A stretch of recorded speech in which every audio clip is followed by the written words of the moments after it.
Di UU itu ada kandungan emas di satu kecamatan nih ya. Ada kandungan emas 2 miliar ton.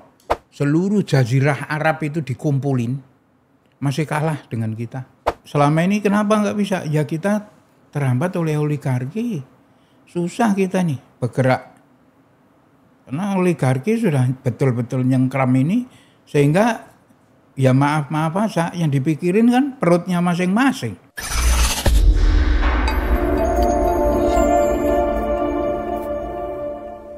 Assalamualaikum warahmatullahi wabarakatuh. Kembali lagi dengan saya, sahabat muda Indonesia, Ilham Abdul Rasul di podcast Rumah Pemuda, podcastnya para pemuda Indonesia. Hari ini kita kedatangan abang kita yang luar biasa. Beliau adalah Bapak Haidar Alwi. Assalamualaikum warahmatullahi wabarakatuh. Waalaikumsalam warahmatullahi wabarakatuh. Sehat selalu Bang? Sehat. Terima kasih telah berkenan memenuhi undangan kami, undangan podcast Rumah Pemuda. Bang, kita akan banyak bahas soal kondisi bangsa dan kondisi negara. Secara abang ini pernah dikenal sebagai Bapak Toleransi. Dan juga kami mengetahui abang ini pendukung loyalisnya Pak Jokowi gitu. Tapi sebelum kita masuk ke situ Bang, abang berkenan untuk profiling sedikit tentang abang. Saya dengar juga ada yayasan Haidar Institute Bang, itu bergerak di bidang apa? Sedikit aja Bang, abang boleh gitu. Saya posisi sekarang sebagai Ketua Dewan Pembina Forkom Alawiyin, Forum Komunikasi Alawiyin, Habaib se-Indonesia. Itu saya Ketua Dewan Pembinanya. Terus juga sebagai Wakil Ketua Dewan Pembina Ikatan Alumni ITB. Dan juga anggota Forum Kasmaji Solo, Keluarga Alumni SMA Siji Solo. Itu saya salah satu pembina di situ. Dan aktif di situ. Terus makanya saya bergerak atas dasar nanti kita lanjutkan. Atas dasar itu saya bergerak dan melihat pada posisi itu tahun 2016 kalau nggak salah 17-18 itu saya berinisiatif untuk mendirikan waktu itu relawan Jokowi. Namanya ARJ. Dan itu kita pastikan di Hotel Zahid Februari 2017 saya kumpulkan seluruh relawan Jokowi. Nah, waktu itu hampir semua relawan datang, 1.200 lebih di Hotel Zahid itu. Namanya kumpulannya Aliansi Relawan Jokowi di 2017 Februari 2000. Jadi yang berasosiasi bukan orang, tapi yang berasosiasi relawannya. Relawan.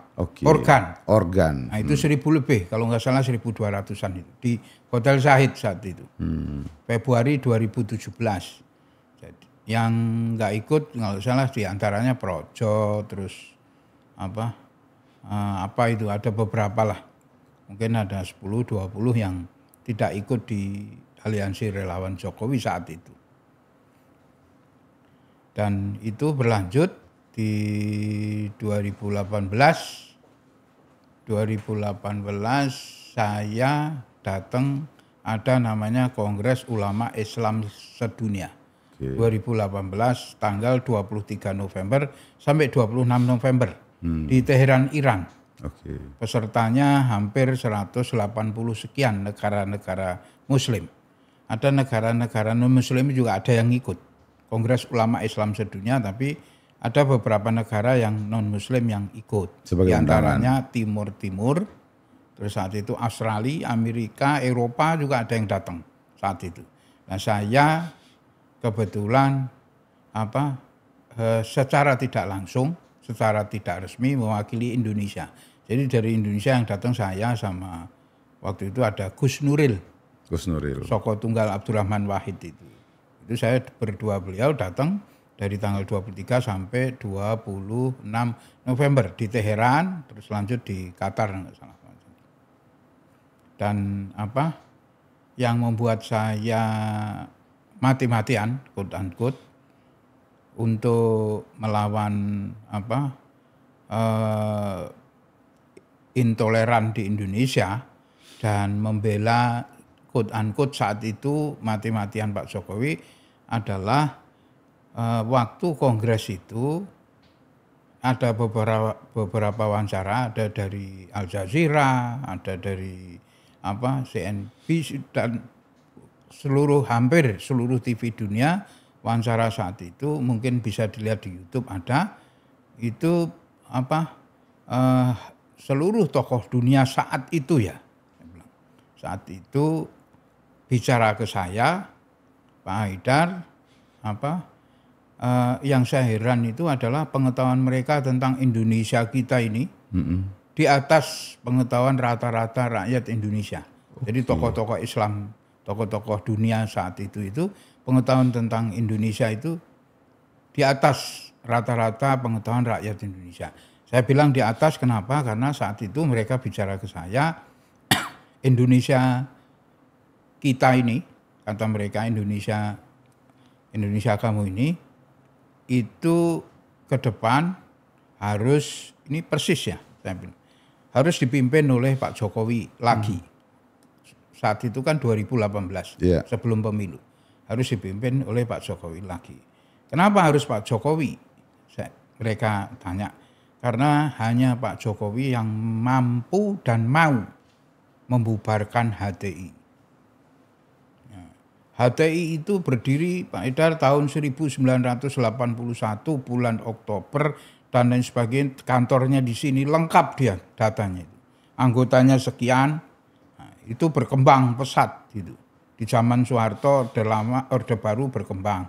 Zaman Megawati pun, Habibie, Megawati, terus SBY juga berkembang pesat malah di zaman Pak SBY saat itu ya. Itu nggak ada yang berani bubarin. Malah mereka berkembang biak pesat itu. Nah, baru zaman Pak Jokowi baru memerintah 2 tahun kalau nggak salah sudah berani membubarkan HTI saat itu. Berarti agenda pembubaran HTI itu agenda internasional, Bang? Ya, bagaimana perhatian pemerintah internasional itu terhadap Indonesia kita ini. Nanti saya cerita lebih detail. Jadi gini, kenapa Indonesia kita ini menjadi pusat perhatian dunia? Karena Indonesia kita ini di saat sekarang ini kan ada krisis energi dan krisis pangan. Nah, di krisis energi dan krisis pangan ini hanya Indonesia boleh dikatakan yang hampir dipastikan tidak mengalami krisis itu. Jadi mereka ini mengibaratkan dalam bahasa Inggris saat itu Indonesia kita ini kayak makanan lezat ditaruh di atas meja besar. Nah, terus setelah ditaruh makanan paling lezat sedunia, habis itu dihadirkan orang-orang lapar. Nah, jadi menjadi rebutan untuk ngambil cepat itu hidangan itu. Jadi Indonesia kita ini posisinya seperti itu. Dan HTI ini, Hizbut Tahrir Indonesia, yang di luar negeri dikatakan sebagai ya campuran ISIS, Ikhwanul Muslimin dan lain sebagainya itu di dunia Arab sana sendiri sudah bubar semua gitu. Hampir dipastikan sudah bubar semua. Dan di Indonesia kok malah berkembang pesat sebelum dibubar. Nah, Pak Jokowi satu-satunya presiden yang berani dan mau membubarkan HTI saat itu ya. Makanya saya diamanatin tahun 2018 November 20 tanggal 23 sampai 26 itu untuk memenangkan Pak Jokowi secara mutlak, diamanatkan oleh mereka. Nah, begitu pulang gairah saya untuk mengumpulkan seluruh relawan di bawah aliansi relawan Jokowi menjadi lebih semangat. Dan saya bilang menancapkan diri di Indonesia. Begitu saya nyampe Indonesia, saya bersumpah untuk memenangkan Jokowi apapun resikonya. Dengan dana pribadi. Tidak ada minta kemana, serupiah pun tidak minta kemana-mana. Jadi saya pas tahun 2017 saya kumpulin, Mulai aktivitas itu, saya pulang dari Teheran itu mulai aktivitas yang luar biasa. Saya buat gerakan 1 juta posko, gerakan dan lain sebagainya. Jadi jatuhnya memang gerak misi. Kenapa? Gerak misi yang abang lakukan itu. Misi, karena titipan dari umat Islam sedunia saat itu. Pak Jokowi harus menang nih periode kedua. Kenapa? Nah, karena tadi Pak Jokowi satu-satunya presiden yang mau dan berani membubarkan HTI saat itu. Oke, berarti memang HTI ini dianggap sebagai bibit terorisme ya? Ya jelas itu. Oke. Jadi makanya dibubarin gitu. Hizbut Tahrir Indonesia itu, HTI itu di kalangan mereka kan kayak misalnya saya kasih contoh mereka kasih contoh begini. Di Mesir itu ada namanya Ikhwanul Muslimin, saat itu dipimpin oleh Hasanul Banna. Nah, Hasanul Banna nggak ada, dipimpin oleh Yusuf Qaradawi namanya. Oke. Ikhwanul Muslimin itu saat itu yang membunuh Anwar Sadat waktu parade militer, itu kan dibunuh oleh militer. Anwar Sadat itu ditembak dari jarak dekat. Ditembak dari jarak dekat. Nah, ternyata di kemudian hari perlu diketahui bahwa yang bunuh itu adalah anggota Ikhwanul Muslimin yang ada di tentara saat itu.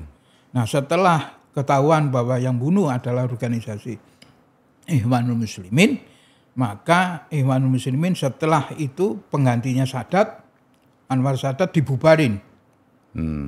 Ini sejarah. Nah, kita wajib belajar dari sana. Begitu dibubarin, berapa tahun setelah itu tumbuh kembali dengan nama lain, pimpinannya lain, Yusuf Qaradawi namanya. Bang, izin minum dulu bang, biar nggak ini.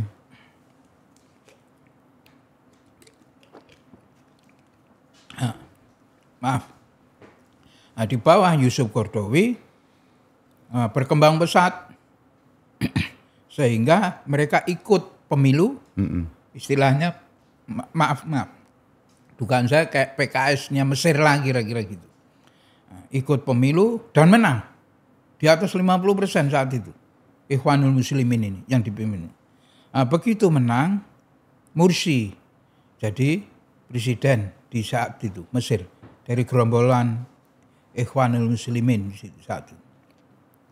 Begitu menang, ciri khas mereka kan bingung nih mau merintah, cakar-cakaran internal mereka. Akhirnya dikup oleh tentara kan saat itu. Nah, begitu dikup, tokohnya 500 berapa itu ditangkap. Sebagian besar dihukum gantung, sebagian besar dihukum ada yang 500 tahun penjara, 300 tahun penjara. Kayak Nursi itu dihukum kalau nggak salah 500-an tahun penjara. Pimpinan Ikhwanul Muslimin saat itu. Partainya. Nah, mereka kan hukumannya sistem ditumpuk-tumpuk gitu. Nah, jadi dibubarin saat itu di Mesir. Nah, di kita ini HTI-nya dibubarin. Nah, begitu HTI dibubarin tidak cukup. Nah, saya mulai berkampanye untuk anti intoleran di Indonesia. Begitu Pak Jokowi menang, nah sudah selesai kan. HTI juga sudah dibubarin. Nah, saya buat gerakan anti intoleran di Indonesia.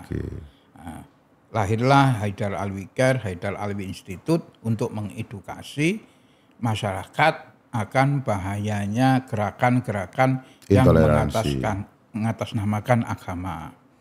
Saya bicara gerakan yang mengataskan agama dalam bahasa saya, maaf kasar, itu gerakan namanya jenggot asu, saya bilang gitu.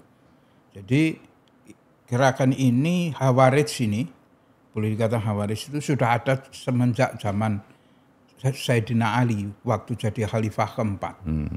Jadi Sayyidina Ali itu waktu terakhir hayatnya itu mau sholat subuh di Masjid Kufah saat itu, begitu dia jalan jam 2 pagi, terus dipegang tangannya sama pengikut, sama ajudannya. Ya Khalifah, kamu dengar nggak itu suara di dalam rumah itu? Kata Sayyidina Ali, dengar. Kenapa? Itu yang ngaji itu qori terbaik se-Kufah saat itu. Terus, oh ya tahu saya. Baru mau jalan lagi, dipegang lagi tangannya, bilang, selain qori terbaik, dia juga hafal Quran. Orang itu. Nah, sudah iya, tapi kata Sayyidina Ali, Qurannya cuma sampai tenggorokan doang. Nah, begitu masuk masjid, terus sholat sunnah dan lain sebagainya, waktu adzan subuh, Sayyidina Ali keluar, lihat orang yang juara ngaji, hafal Quran itu, sedang tidur di luar masjid situ, tiduran gitu. Terus dibangunin, dikasih tahu itu apa pedang kamu tuh nonjol kelihatan, tolong disimpan dulu gitu. Nah, begitu masuk sholat subuh, saat sholat subuh sujud terakhir Sayyidina Ali dipukul dengan apa pedang yang sebelumnya diisi dengan apa racun. Dipukul belakangnya, 2 hari dari situ meninggal. Yang mukul ini adalah orang yang tadi nangsi qori terbaik dan hafal Quran.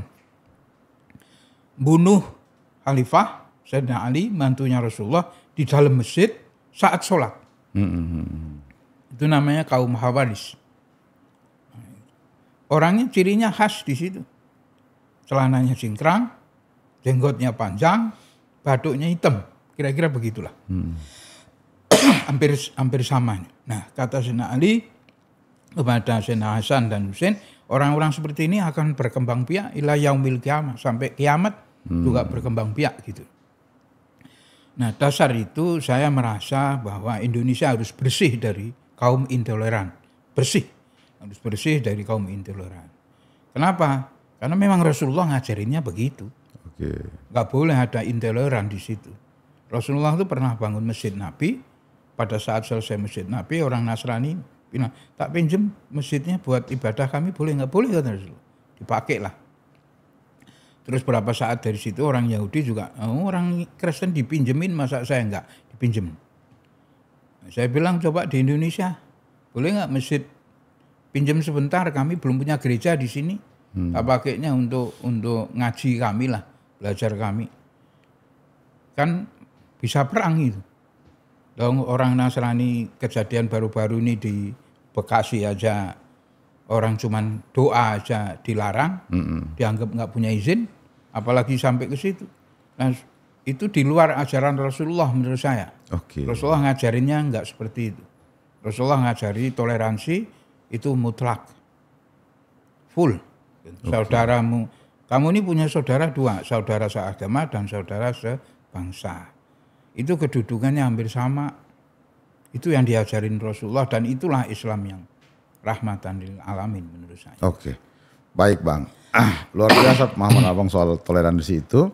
Sekarang adakah bobot yang Abang lihat dari sosok Presiden Republik Indonesia Pak Joko Widodo soal keberpihakannya terhadap toleransi? Menurut saya itu kelihatan banget. Pertama dari membubarin HTI. Apapun risikonya dia tanggung. Dicemooh, diapain, Pak Jokowi tetap tegar, bubar gitu. Sidang segala macam tetap kekeh, tidak mau menghidupkan kembali.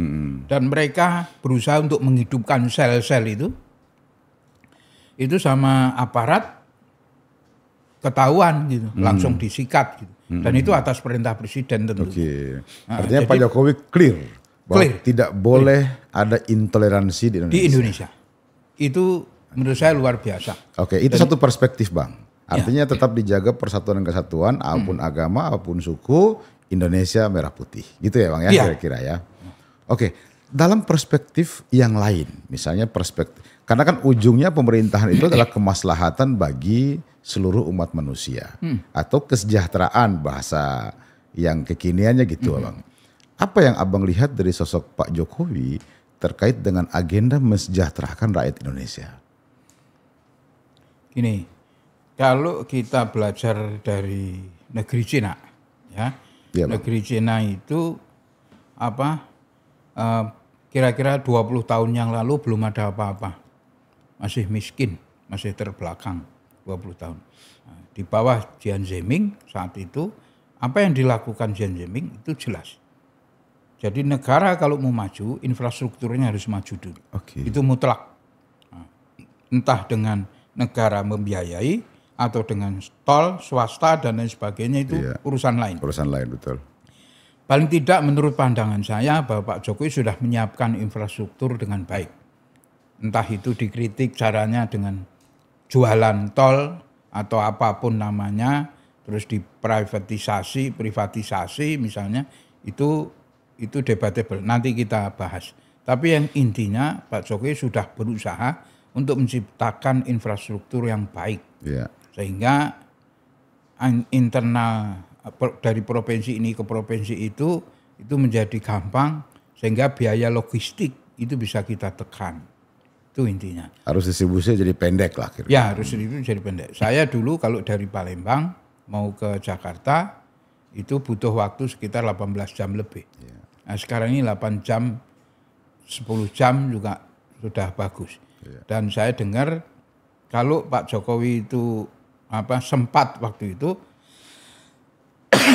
itu program yang luar biasa bagus itu pasti jalan. Pertama, tol dari dulu zaman Pak SBY, saya pernah ikut sedikit di tim. Pak SBY akan buat jembatan namanya jembatan Selat Sunda Bridge, jembatan Selat Sunda. Itu panjangnya kalau nggak salah 26,2 km. Surabaya Madura. Bukan. Oh, bukan. Dari Merak ke Bakahuni. Dulu. Tapi belum sempat layak karena ada Krakatau studi kelayakannya lama, terus sudah ada penggantian kepemimpinan tidak dijalankan kira-kira. Biayanya cukup tinggi karena dari Merak ke pulau tertentu, pulaunya itu luasnya 3.000 hektar untuk pariwisata, dari pulau itu baru ke Bakahuni. Itu kira-kira nyebrang itu lewat jembatan itu bisa 20 menitan lah. Nah, berarti motong distribusi logistik untuk jalan itu dari 4 jam menjadi 20 menit kira-kira gitu. Kalau itu ada. Iya. Nah, itu sudah pernah dicanangkan dari zaman Pak SBY. Tapi di zaman Pak Jokowi diteliti lagi dan menurut saya itu yang benar. Ngapain kita ngurusin jembatan itu kalau jalannya hancur-hancuran dari Bakahuni ke Aceh. Gitu loh. Jadi perbaiki dulu Bakahuni sampai Aceh, diperbaiki dulu, dibuat jalan tol sehingga gampang. Habis itu baru kita buat jembatan. Nah, sekarang kalau kita buat jembatan paling hematnya 2 jam. Tapi kalau kita buat tolnya dari Palembang ke Merak itu hematnya 10 jam. Ya, jadi sekarang mungkin prioritas ke depan buat jembatan Selat Sunda Bridge itu entah dari mana gitu. Nah, itu yang perlu diteruskan. Nah, Pak Jokowi sudah nyiapin itu. Logistik yang baik dari Sumatera ke Jawa, Jawa ke Sumatera. Belum lagi kita lihat dari Jawa ke Madura atau Bali dengan adanya jembatan Suramadu tadi. Madura itu. Itu kan jadi satu betul. Itu dari sisi infrastruktur, Bang. Iya.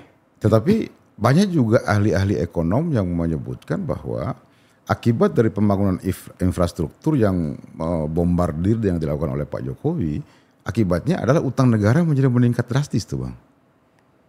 Utang negara itu kan gini, ini saya S1 saya elektro, ITB, S2 saya elektro ITB, saya ngambil pembangkit di Schenectady di New York, di kota kecil namanya Schenectady. Pembangkit, jadi urusan saya sebetulnya elektro, tapi ekonomi itu kan relatif lebih mudah untuk orang teknik. Gitu. Iya.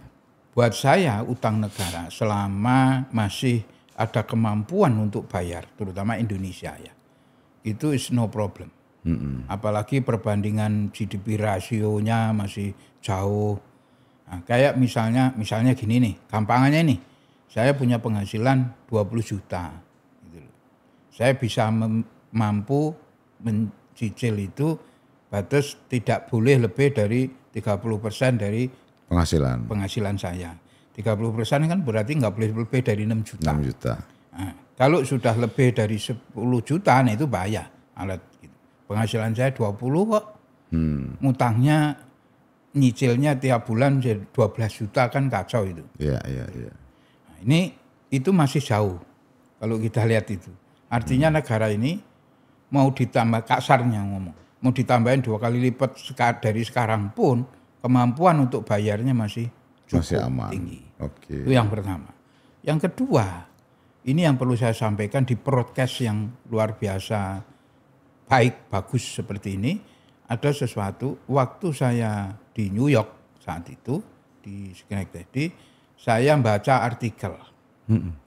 Ini tentang Indonesia kita ini. Baca artikel bahwa ada satu penelitian, kalau ada benda bulat kita puter kenceng, kita lemparin glitter acak, habis itu berhenti, maka glitter-glitter yang kita lempar dari atas bawah itu akan nempel secara berturutan di tengah-tengah poros lingkaran itu. Oke. Ya. Nah, dunia kita ini sudah diciptain Allah kira-kira 7 miliar tahun yang lalu. Dan sudah muter. Dulu panasnya 3000 derajat Celcius secara bertahap dingin sampai seperti sekarang. Itu Allah nyiptainnya secara berproses. Nah, berarti apa? Berarti mineral bumi itu berada di poros lingkaran. Percobaan tadi. Ya. Kalau ada benda lingkaran dilemparin glitter-glitter, acak, berhenti, maka glitter yang kita lempar dari bawah atas itu akan kembali ke poros lingkaran. Oke. Ya. Nah, berarti di dunia ini di poros lingkaran itu terletak mineral bumi. Seperti percobaan tadi. Mineral bumi ini, dunia ini berada di poros lingkaran. Oke. Nah, kita lihat di bola dunia. Nah, Indonesia kita ini kalau kita tarik garis batas laut dari ujung Sumatera misalnya sampai Papua ujung, itu sepertiga dunia. Porosnya di Indonesia? Iya. Poros itu kan yang lewatin Indonesia ini sepertiga. Baik laut maupun darat. Sepertiga loh. Artinya apa? Kita yakin kalau kita kira-kira belajar kimia waktu SMA, ada tabel periodik itu, maka kita 1000%, boleh kata 100% mineral bumi, sepertiga mineral bumi ada di Indonesia. Oke. Ya, apa aja, emas, gas, minyak dan lain sebagainya, mangan, pasir besi, biji itu semuanya. Itu sepertiga berada di poros lingkaran itu. Ya, Indonesia kita ini. Nah, jadi negara yang paling kaya di dunia ini ya kita sendiri. Karena apa? Tadi. Karena sumber daya alamnya. Karena sumber daya alam sepertiga mineral bumi itu berada di Indonesia. Saya kasih contoh. Ini contoh kecil aja. Boleh dicek di mana? Di YouTube. Oke. Di YouTube itu ada daerah di Sumbawa namanya kotanya Dompu. Iya, kampung saya itu, Pak. Dompu. Itu kebetulan bupatinya masih ada tarikan lah keluarga. Sering rumah saya, Pak Abdul Qadir Jalani yang kemarin. Di Dompu itu ada kecamatan namanya Huu. Di Huu itu ada kandungan emas di satu kecamatan nih ya. Ada kandungan emas 2 miliar ton. Dicek aja nanti para pemirsa ini cek, ketik aja emas 2 miliar ton Dompu, Huu, keluar nanti. 2 miliar itu kalau dihitung secara kasar, roughly, itu 1,8 juta triliun rupiah. Bisa dipertanggungjawabkan itu. Itu baru satu kecamatan. Nah di Sumbawa itu ujung ke ujung isinya emas. Oke. Itu baru Dompu, belum Sumbawa Barat, belum Sumbawa kecil atau Sumbawa kota-kota itu. Ini agak menarik buat saya. Huu itu tempat bapak saya lahir. Nah, saya belum pernah dengar ada itu. Baru hari ini saya dengar. Dan itu dari orang luar Huu. Nah, coba sampean nanti ketik Huu. Kandungan emas 2 miliar ton. Ini nanti muncul di YouTube itu. Nah, kekayaan luar biasa. Ada kandungan emas 2 miliar ton. 2 miliar ton itu satu kecamatan. Di kecamatan Huu. Saya sempat ke sana, saya ambil tanah gitu, semprot dengan air biasa aja, tanahnya hilang, tinggal bentik-bentik emas walaupun sedikit bang, sekian 0,00 sekian gram. Tapi secara manual aja bisa diambil itu, digali emasnya. Tapi di polis lain, nggak boleh ditambang. Saat ini? Saat ini, ya dari tahun 99 nggak salah. Pas reformasi itu di polis lain. Itu satu kecamatan ya. Iya. Nah ternyata di Dompu, setelah Dompu kan ada kota Bima ya. Kabupaten Bima. Kabupaten Bima lebih banyak lagi. Jadi satu kota, satu pulau Sumbawa itu isinya semuanya emas. Itu baru Sumbawa. Belum kita bicara masalah Gunung Botak yang ada di Ambon. Oke. Ini kayak Indonesia. Saya memang ahlinya di bidang itu. Gunung Botak itu isinya emas semua. Sekarang di polis lain. Terus belum kita bicara masalah minyak dan gas. Bukan hanya di Blok Marsella. Di timur barat di Blok Marsella itu kan ditemukan tambang baru. Belum kita bicara tambang minyak dan gas di Aceh. Kalau itu ditambang minyak dan gas. Seluruh jazirah Arab itu dikumpulin, masih kalah dengan kita. Dengan Ambon aja masih kalah dengan kapasitas yang itu. Terus apakah menurut Abang ini sudah dilirik sama pemerintahan Pak Jokowi untuk dieksploitasi atau eksplorasi? Tentunya saya tidak bisa bilang sudah dilirik atau belum ya. Tapi nyatanya sampai sekarang nggak bisa. Nah, menurut saya saya bicara satu lagi yang menurut saya penting. Di Bangka Belitung tuh ada namanya tambang baru, bahan itu namanya thorium. Thorium itu tidak seperti uranium, tidak seradiatif uranium. Saya kan orang elektro ya, S1 saya, S2 saya ngambil pembangkit juga, elektro. Tidak seradiatif uranium, namanya thorium. Kalau dikonvers menjadi energi listrik, 1 ton thorium sama dengan 250 ton uranium untuk bangkitin listrik, sama dengan 3,5 juta ton batu bara.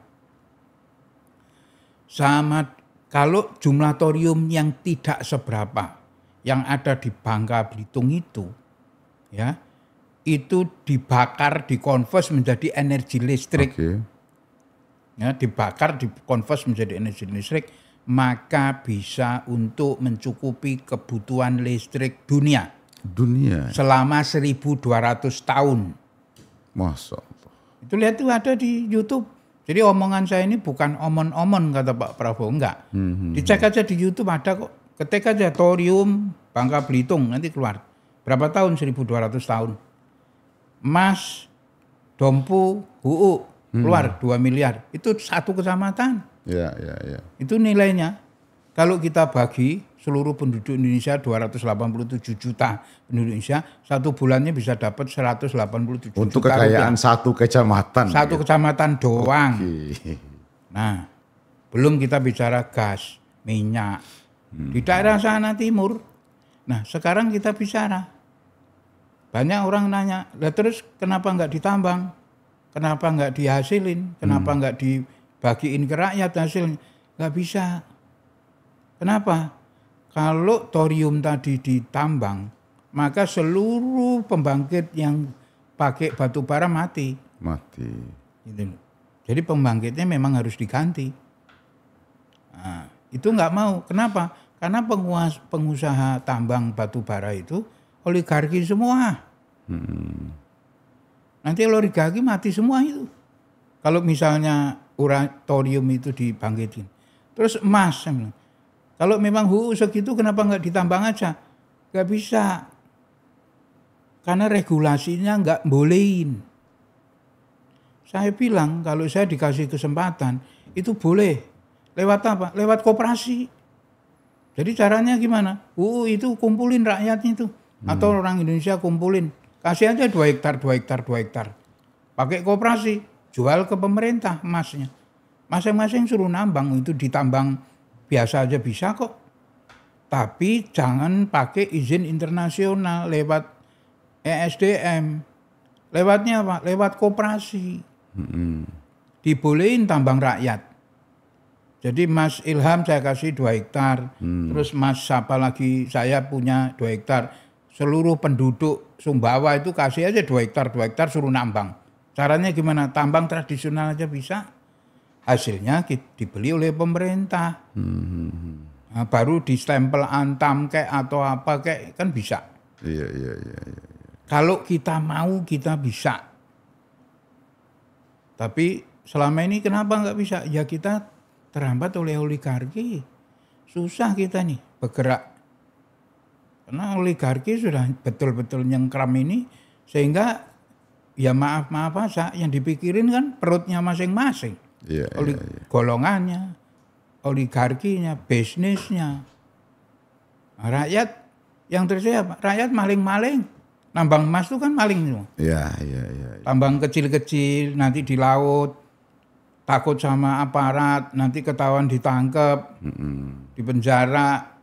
Jadi yang ada, itu bisa dilegalin lewat koperasi.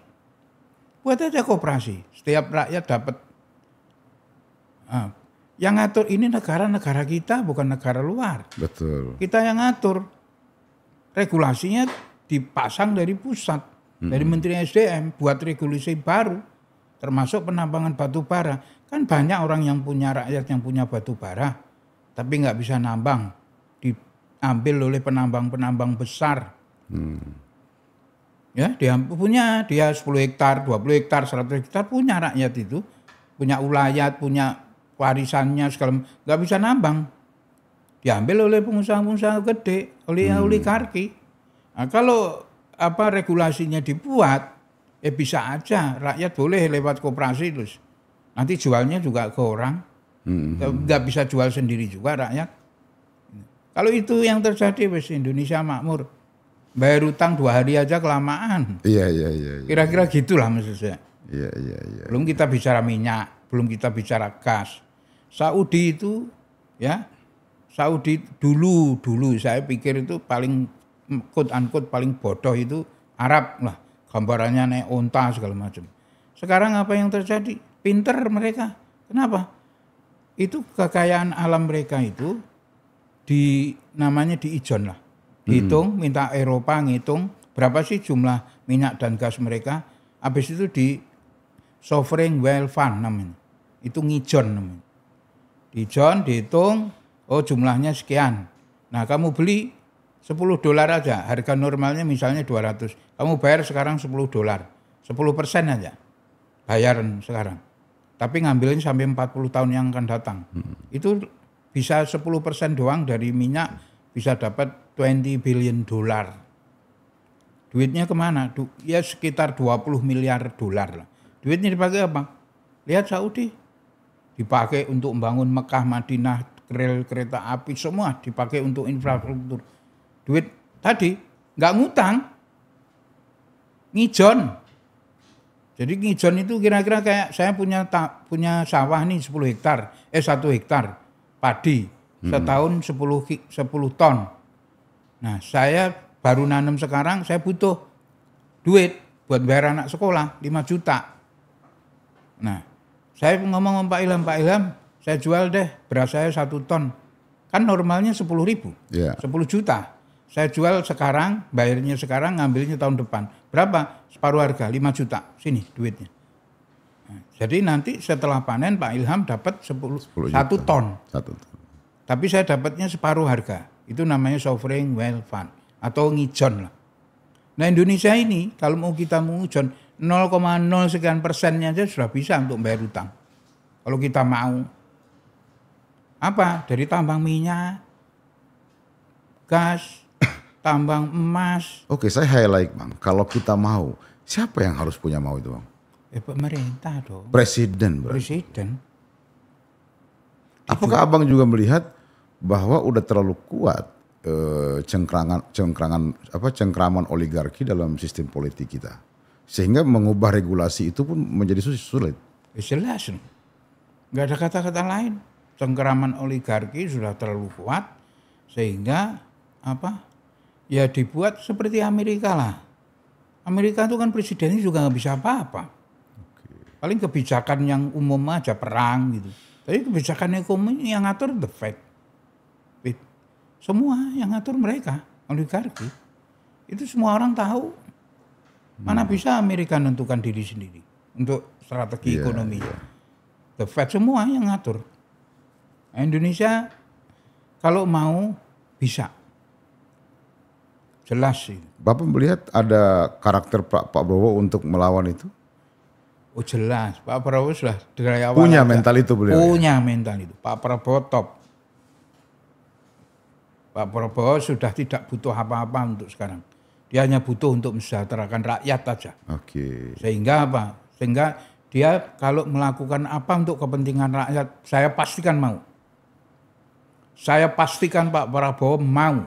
Ya, artinya, asal untuk kepentingan rakyat. Artinya kalau tadi Abang bilang semua potensi yang ada di Indonesia ini bisa diolah sejauh pemimpinnya mau dan Pak Prabowo mau, berarti bisa dipastikan masyarakat Indonesia akan sejahtera. Jelas.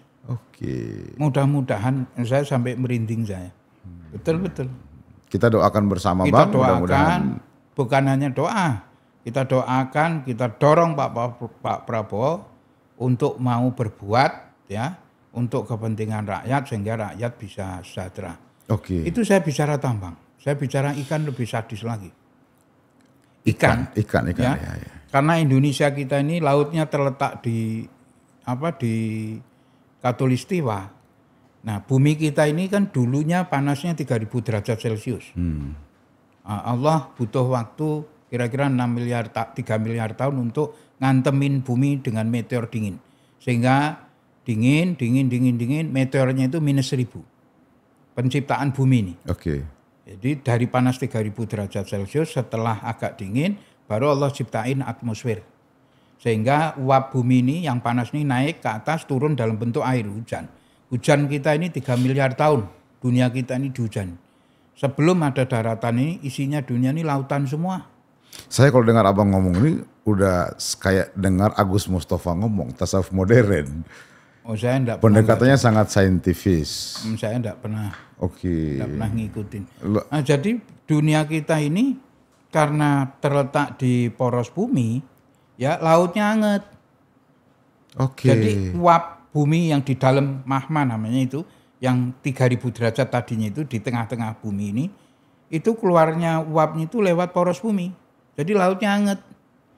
Kalau saya istilahkan lucunya begini, jadi WNI Jepang, WNI Korea, WNI Filipina, WNI Vietnam, itu kalau mau lepasin benur, mau beranak, ya itu lari ke Indonesia. WNI itu namanya warga negara ikan Jepang, warga negara ikan Filipina, warga negara ikan Malaysia. Itu dia kalau mau beranak nyari laut yang hangat. Jadi dia pasti melepaskan benurnya itu di laut Indonesia. Makanya yang namanya Maluku, Sumbawa, Papua, itu kan dilewatin poros bumi itu. Hangat lautnya. Begitu ikan-ikan dari luaran itu mau beranak lari ke sini, cari yang hangat. Dia ngelepasin benur sebanyak mungkin. Setelah 3 bulan dia pelihara anak itu dia ini. Setelah 3 bulan migrasi lagi ke daerah asal. Nah, sebelum 3 bulan kan sudah diambilin sama nelayan-nelayan itu. Jadi kalau bicara tentang ikan Indonesia sampai kiamat nggak akan habis itu. Karena ikan dari luar yang bawa anak ke Indonesia gitu kasarnya. WNI itu tadi warga negara ikan Filipina, warga negara ikan mana lah masuknya ke sini. Ini anekdot tapi ya benar begitu memang. Nanti setelah 3 bulan atau berapa bulan, ibu-ibunya itu migrasi lagi ke daerah yang dingin lagi tadi. Daerah asalnya mereka. Asal mereka. Dan yang masih bisa bertahan belum dipancing, yang tua-tuanya itu kira-kira migrasi ke sana. Nanti pas mau ngelahirin lari lagi ke sini. Jadi kita ini gak usah risau lah masalah minyak, masalah ikan, wis pasti banyak. Pasti banyak. Nggak ada alasan sebenarnya untuk warga negara Indonesia untuk miskin gitu. Tambang, wah wis enak. Oke. Satu lagi Bang. Di tengah Abang mengawal Pak Jokowi selama kurang lebih 5 tahun terakhir berarti kan Bang. 7 tahun lah ya kalau mulai dari 2017. Apa kira-kira legasi Pak Jokowi yang menurut Abang mesti dilanjutkan oleh Bapak Prabowo Subianto? Secara ini Bang ya, banyak pengamat yang menyampaikan bahwa indeks demokrasi kita sangat turun. Bahkan turun dari tahun ke tahun mengalami penurunan. Apa kira-kira Bang legasi yang bisa diambil oleh Pak Prabowo? Saya berusaha untuk netral. Iya Bang. Ya. Tidak fanatisme ke Pak Jokowi, enggak. Oke. Ya, saya berusaha untuk netral. Demokrasi itu kan sebetulnya budaya barat. Budaya barat itu, demokrasi. Dan yang nyiptain demokrasi kan kita juga. Iya. Kalau kita bicara demokrasi, semua rakyat punya hak yang sama. Iya. Termasuk anak presiden, termasuk siapapun punya hak yang sama. Kalau kita bicara demokrasi. Lah kembali di legasi Jokowi itu yang paling pokok buat saya menyelamatkan Indonesia dari gerombolan jenggot asu tadi, dari gerombolan orang-orang yang intoleran. tadi. Karena itu ancaman buat persatuan, benar. Ancaman buat disintegrasi, Ya. ancaman buat perpecahan, ancaman dari sisi ekonomi. Mana Ya. mau orang nanam ini di sini, nanam saham atau buat pabrik di sini. Kalau nggak aman, betul. Nggak aman misalnya, isinya mereka yang tiap hari mau ibadat susah, mau ini susah, dilarang, ini dilarang, segala macam. Terus nanti ujung-ujungnya darahnya halal dan lain sebagainya. Nah itu menurut saya legasi yang paling top dari Pak Jokowi adalah itu yang pertama. Yang kedua, Pak Jokowi biar bagaimanapun menurut saya, beliau yang menciptakan landasan untuk kita bisa berangkat naik. Pesawat itu bisa naik ke atas langit kalau ada landasannya yang kuat. Kalau landasan bandara itu dibuat acak-acakan, baru didaratin pesawat satu aja sudah jeglong-jeglong, ya nggak ada pesawat yang bisa jalan di situ. Iya. Ini Pak Jokowi sudah nyiapin landasan yang baik, ya penerusnya Pak Prabowo sudah pas sebetulnya. Sudah pas. Jadi Pak Jokowi selesai, dilanjutkan Pak Prabowo ini, orangnya sudah selesai dengan hidupnya Pak Prabowo ini. Iya. Jadi tinggal ngurusin rakyat saja. Iya, Dan kita yakin bukan karena latar belakang dia militer. Beliau ini kan berjuang sudah berkali-kali. Iya. Nah, menang, yang terakhir ini menang. Tentunya beliau jaga itu. Nah, beliau tinggal berjuang untuk rakyat. Saya sudah berkali-kali berjuang dan kalah. Sekarang menang. Jadi dimanfaatin untuk kepentingan rakyat tok. Saya yakin betul itu Pak Prabowo akan berpikir hanya untuk rakyat tok. Gak pikir untuk yang lain. Kita sama-sama backup beliau, sama-sama dukung beliau. Harus. Terima kasih banyak Abang. Kita tidak terasa udah Abang karena jam 3 harus jalan. Ini sudah 3:30. Mohon maaf kalau Abang udah terlalu banyak yang kami ambil. Luar biasa. Terima kasih banyak Abang sekali lagi. Satu lagi sebagai closing statement, mohon kesediaan Abang berikan semangat buat anak-anak muda Indonesia. Siap. Saya hanya berpikir bahwa kalau kita berpijak dari agama yang saya anut, Quran itu 87% isinya sejarah. Dan hampir di setiap ayat di sejarah yang kita lihat, itu negara itu bisa maju kalau pemudanya betul-betul bisa diandalkan. Iya. Nah, jadi di sini di broadcast ini yang luar biasa, umur saya 61 tahun. Jadi saya ingin berpesan kepada teman anak-anak muda kita di sini supaya berpikiran positif ke depan bahwa negara ini memang harus segera naik menjadi negara superpower dan menjadi Indonesia emas di 2045. Kalau bisa menjadi emasnya itu 5 tahun yang akan datang. Jadi zaman Prabowo ini kita pakai bahu-membahu, sudah stop nyinyir, stop saling benci membenci, stop saling salah menyalahkan, kita bangun bersama-sama. Karena pada prinsipnya Indonesia ini punya semuanya di tengah-tengah dunia yang krisis pangan dan krisis energi. Ayo bangkit dari semua lapisan dan tidak ada lagi bedanya, tidak ada suku, tidak ada agama di sini, tidak ada pulau dan lain sebagainya adanya hanya Indonesia. NKRI, dan itu harga mati, tidak bisa ditawar-tawar lagi. Kita berjuang bersama-sama dengan Pak Prabowo yang menurut saya sudah selesai dengan hidupnya, tinggal berpikir bagaimana Indonesia bisa makmur dan rakyat sejahtera. Itu. Terima kasih Bang. Pemuda Indonesia bergandengan tangan, bahu-membahu untuk memajukan Indonesia. Terima kasih. Salam pemuda dulu Bang. Speed, smart, solid.